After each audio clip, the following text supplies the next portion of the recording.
but the rules of the game will not change because of it.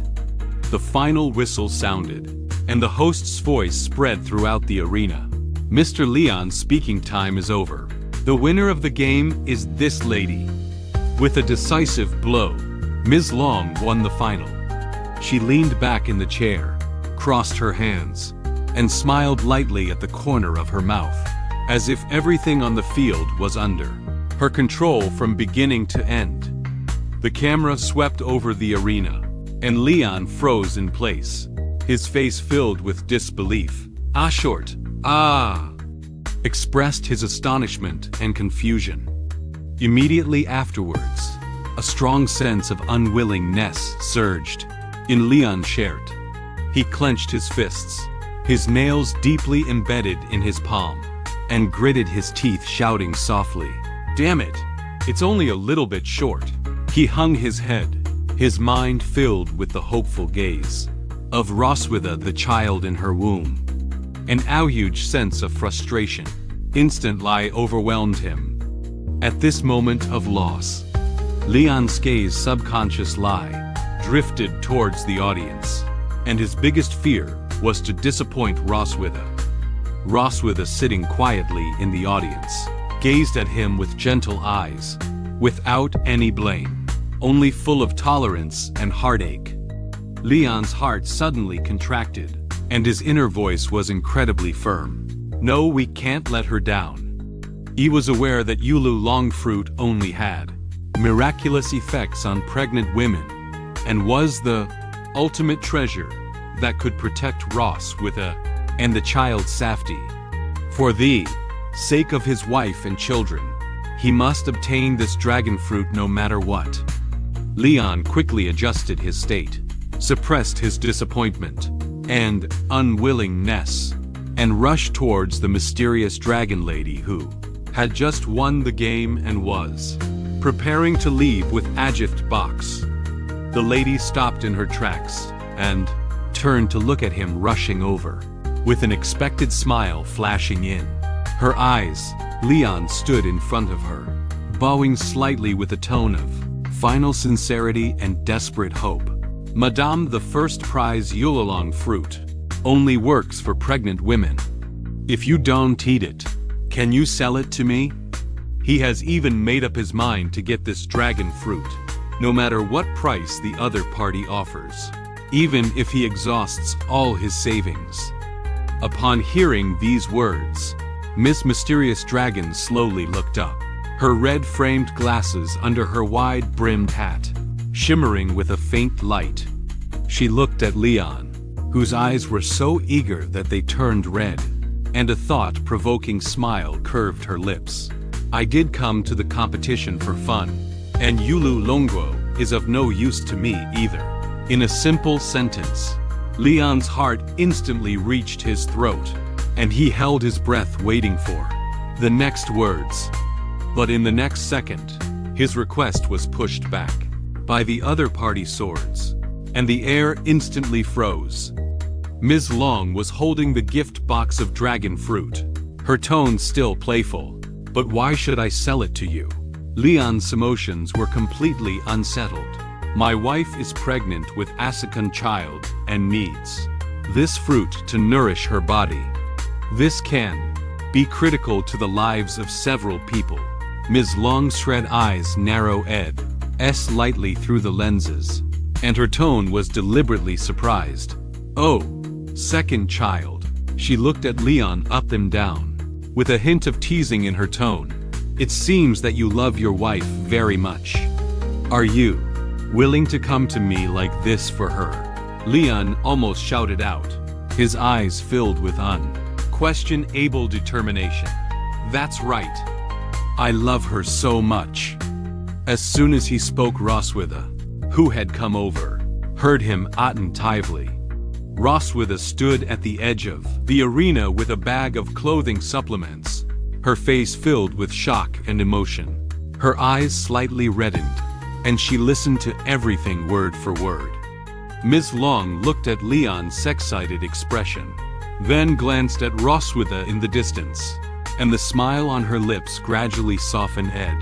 She handed the gift box in her hand forward. Her tone relaxed yet sincere. "Considering how much you love your wife, I'll give you the dragon fruit."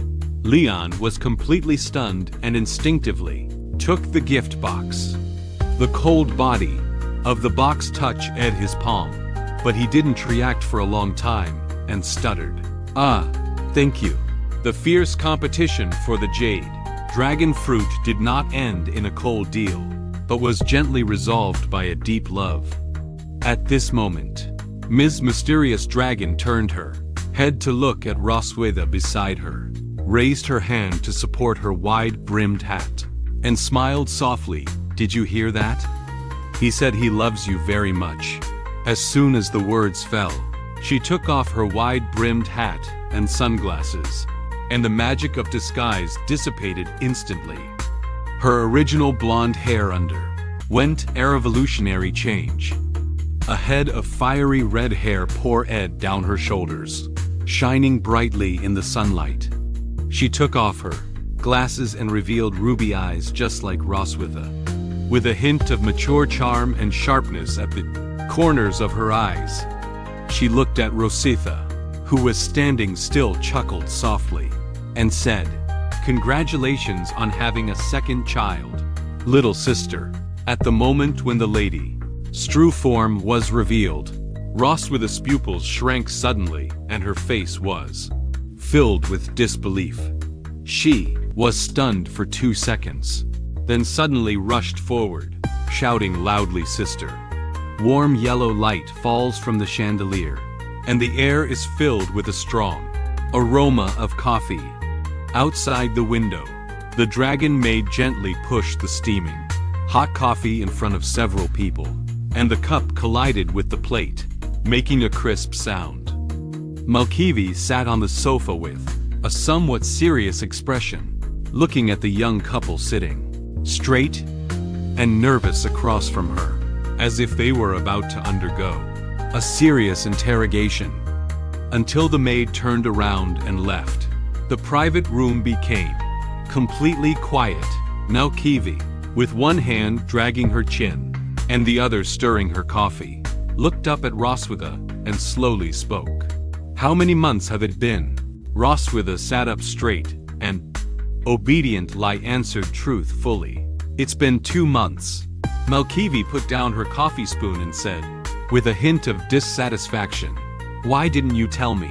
Roswitha awkwardly turned her head, with a nervous cold sweat on her forehead, her fingers gripping her skirt, unable to say a word. Leon sat aside, his palms also sweating, and he quickly smiled to smooth things out, with a hint of flattery in his tone. "Sister, we only confirmed this a few days ago."